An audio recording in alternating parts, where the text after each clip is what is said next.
మన చేనేత అన్నలు నేసే ఒక్కొక్క వస్త్రం ఒక కళాఖండం.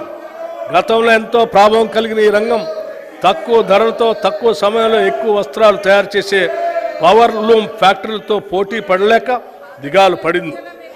ఈ రంగాన్ని చేతి నుంచి ఆదుకోకపోతే మన చేనేత కళలు శాశ్వతంగా అంతరించిపోయే ప్రమాదం ఉంది. మా ప్రభుత్వం అందుకే చేనేత రంగం పునరుజ్జీవనానికి చర్యలు ప్రారంభించింది.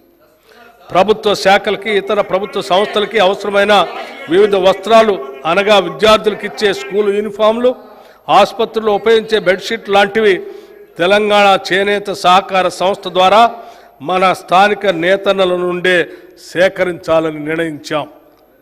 గత 7 సంవత్సరాలుగా తెలంగాణలో Indian institute of handloom technology ఏర్పాటు విషయం పెండింగ్లో ఉంది. మా ప్రభుత్వ ప్రయత్నం వల్ల ఇటీవలే ఈ ఇన్స్టిట్యూట్ ఏర్పాటుకి కేంద్ర ప్రభుత్వం అంగీకరించిందని తెలియజేయడానికి ఎంతో సంతోషిస్తున్నాను. అంతేకాకుండా మన రాష్ట్రంలో ఒక centre of excellence for textiles ఏర్పాటుకి కూడా కేంద్ర ప్రభుత్వంతో సంప్రదింపులు జరుపుతున్నాం. ఈ ప్రతిష్టాత్మక సంస్థల ఏర్పాటు మన రాష్ట్రంలో చేనేత రంగ అభివృద్ధికి ఎంతగానో తోడ్పడుతుంది.